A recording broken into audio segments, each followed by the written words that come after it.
నిన్న రావాలంటే సత్యనారాయణ స్వామి వ్రతం చేసుకోవాలి, మా వారి షష్ఠి పూర్తి అది అనుకున్నాము, చిన్నది చేసుకుందామని. అక్కడి నుంచి రావడానికి ఫ్లైట్ టికెట్లు అన్నీ బుక్ చేసుకున్నారు వాళ్ళు, రావాల్సిందే. కానీ మరి ఇలా వచ్చింది అనేది తెలియట్లేదు. ఢిల్లీలో అత్తారింట్లో లేరమ్మా ఇవిడ?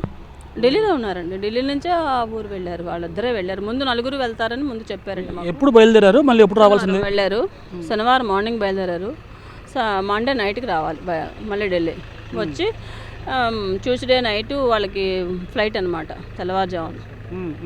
అదే వెన్స్డే మార్నింగ్ ఫ్లైట్ వాళ్ళకి. మనకి వైజాగ్ వచ్చేసరికి 7:30 అవుతుంది. నాకు చెప్పింది ఆవిడ, అన్నారు వాళ్ళ అత్తగారు, మంగళవారంతో బయలుదేరుతున్నాం ఇంట్లోంచి కాబట్టి మా వాళ్ళ ఇంటికి వెళ్ళిపోతాం, అక్కడ మీరు మీ అమ్మాయిని తీసుకువెళ్ళడానికి రండి అన్నారు. సరే అలాగే మేము ప్లాన్ చేసుకున్నాం. వాళ్ళ ఫ్యామిలీ ఎలా ఉంటుందమ్మా? మంచివాళ్ళు, ఫ్యామిలీ అయితే చాలా మంచివాళ్ళు, అతనే ఇబ్బంది. చాలా మంచివాళ్ళు. అయితే ఒకటి తల్లిగా నేను ఇదవుతాను, తల్లిదండ్రులుగా వాళ్ళ అబ్బాయి మాటలే వింటారనేసి ఒకటి. కానీ కొన్ని విషయాల్లో వాళ్ళ అబ్బాయిని మాత్రం మందలిస్తుంటారు.